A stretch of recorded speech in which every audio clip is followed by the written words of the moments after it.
At Hashem. So Halakha Echvot Shabbat. Last week we spoke about Kiddush. Let's see about the wine of Kiddush. Okay, the wine. The Shulchan Aruch brings down that there's two options of wines: red or white. Right? Rosé is like white. Okay, red or white. And the Shulchan Aruch brings down, it's a big discussion between two Rishonim, the Ramban and the Chachamim, is which type of wine is kosher. The Ramban says, he brings a verse for that, Al tirei yain ki it adam, don't look at wine because it's red. The Ramban learns from this pasuk that wine has to be completely red. If the wine is not red, says the Ramban, you cannot do Kiddush. White wine is pasul le Kiddush. And the Shulchan Aruch brings it as a first opinion. Then the Shulchan Aruch says, V'yesh omrim, and some say that white wine is also kosher. רגע. Some say white wine is also. So the Shulchan Aruch says, since we have the Ramban, the Nachmani opinion, that only red wine, so to begin with, we always buy red wine for Kiddush. We have to buy red wine. Now, if you like rosé, or you like, for some reason, you will like certain white wine, right? Okay, but you should know, it's not a chatchila. It's not according to all opinions. You could do it, but it's not according to all opinions. If you really want to do the mitzvah, it's red wine. Now they started a new trend by weddings that they use white wine because in case it falls on the dress of the kala, it shouldn't stain the dress. Right?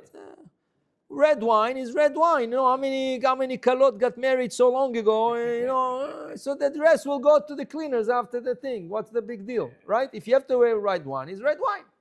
Okay. The Shulchan Aruch, usually the decision is made 2 out of 3, right? Yeah. But this is not the Rambam. This is not the Maimonides. This is the Nachmanides. I know. So there's Ramban, and Rosh. Ashkenazi. Yeah. Right. So what did the Ashkenazi one say? The Shulchan Aruch doesn't bring their opinion. Over here brings those two opinions, right? So to begin with, you do red wine, right? Now, you have to understand also, when we say wine, we do not mean grape juice. No?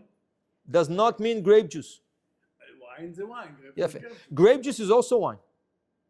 Grape juice is also wine. But the Rambam writes, the Maimonides writes, the wine for Kiddush should be the same status as the wine served on the altar in the temple. And the Rambam writes, in the temple they would use red wine, uncooked, unsugared. Okay? And the oldest the wine is, the better. Says the Rambam, the Maimonides says, so for Kiddush you would try to do the same thing. Red wine, not mevushal, not cooked, right? Not mevushal, right? Not mevushal, because the Rambam writes if you put yain mevushal, it's not kosher for Kiddush, like this he writes, the Rambam. And how do you call this? Red, uncooked, unsugared, no sugar, no added sugar to the wine, right? So if you take grape juice, everything is there. It's cooked, right? It's red, but it's cooked. It's sugared, right? It's sugar wine, right? So basically, really, if you want to do the mitzvah now, you're going to tell me, but everybody does with grape juice. This is fair. This is customs that we picked up with time. But if you look back, in the Mediterranean, the Sephardic community never used grape juice. Where does grape juice come in? Grape juice comes in from Europe, where they didn't have much grapes. And it was cold. Yeah, right? And it was cold. So they used to do must. Must is a sweet wine. It's like grape juice that is bubbly. It's bubbly grape juice. All the rebbes, they use it, right? Then a lot of people, Baruch Hashem, have kids, and the kids do not want to drink wine. So when you bring grape juice, oh, we want grape juice. So the parent says, oh, they drink grape juice. What, I'm going to want wine? Huh? So you have to understand something. When you want to do a mitzvah, like we said before, you want to do a mitzvah, learn about the mitzvah and try to do it at its best. Right? So if you're asking, okay, so what's the best thing for Kiddush? Real wine, not grape juice, real wine. Not cooked wine according to the Rambam, right? Now, if you have guests not Shomer Shabbat, you're going to have a problem. So then you have no choice. You have no choice than to take mevushal, right? But you should know something. Even mevushal wine, cooked wine, according to Rav Ovadia Yosef, is not considered mevushal. Why? Our wines are pasteurized. They're not cooked. Pasteurized is 87 degrees. Cooked is 100 degrees. They do not cook the wines. They're going to kill it. Right? First of all, you're killing the wine. Second of all, the Shach, one of the commentaries on the Shulchan Aruch, writes, when you cook the wine and you have 1 liter, after cooking it, you're supposed to have 950 ml, 980, a little bit less what you put in. Because by the cooking, it's supposed to be evaporation. Okay. Today, wine is pasteurized. There's no evaporation. It's pasteurized. It's a special machine. They cook it and they bring it down to temperature 0 after 1 minute. It's a special machine. Because if you let it cool down by itself, you kill the wine. So it's a special machine that brings it up, few minutes, brings it down. Right? So now, the Rav Ovadia says, but the Shach is telling us that's not mevushal. So if a goy touches it, it becomes asur. Now, the minhag, the custom is, we do consider it mevushal.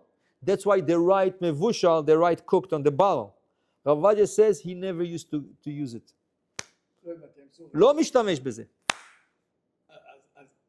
So they cook it or they didn't They, cook it? they pasteurize it. It's not cooked, it's pasteurized. But they wrote מבושל.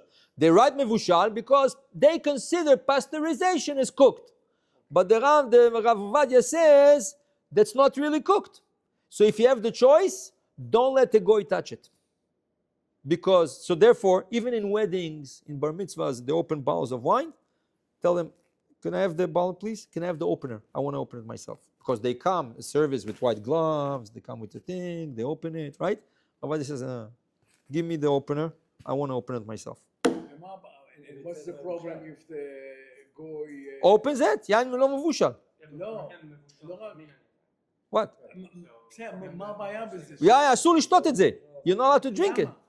זה יין שנסך, שנגע בו גוי. If a goy touches a wine not מבושל, the whole bottle is אסור to drink. זה יין נסך, זה הלכה. Well, even if it's a Jew that's מה הבעיה? On that, we can discuss. Touches or serves? Huh? You can touch it, just not serve. No, you cannot move it. So all the non-Jews אבל that למה? I mean, opened or Oh, no. When the bottle is closed and sealed, right? First of all, it's sealed by, it's cooked and everything by Jews. Sealed by Jews. Put in cases, then the goyim can handle it and bring it to the store, put it on the shelves, whatever you want. It's when you open it, that's when the goy cannot touch it. If it's not מבושל. וואי, מה הבעיה? כי זה נקרא יין נסך. גוי שנגע ביין, זה הופך אותו נסך, זה כמו עבודה זרה. אתה יודע מה יש לו בראש? אולי הוא חושב על איזה עבודה זרה בראש שלו. אוקיי, רציתי להבין מה כן. הבעיה. So, Rav Ovadia would not let anybody, a non-Jew, touch his wine, not מבושל. Yes, even if מבושל, right? But diavad, after fact, right? When you have no choice, this is the only wine you have, and a goy touched it, opened it, whatever. After fact, you'll be able to use it. But again, you want to do lechatchila, right? Wine should not be sweet wine, like some bottles say, semi-sweet. like Manischewitz, the traditional Manischewitz. But that's why they made it, because the Ashkenaz that came to New York, upstate New York, it was cold. Yeah. Back then there was no wine that they could get, so they had to make really bad wine. Yeah, 90% sugar Yeah. and water and a little bit of wine. Yeah.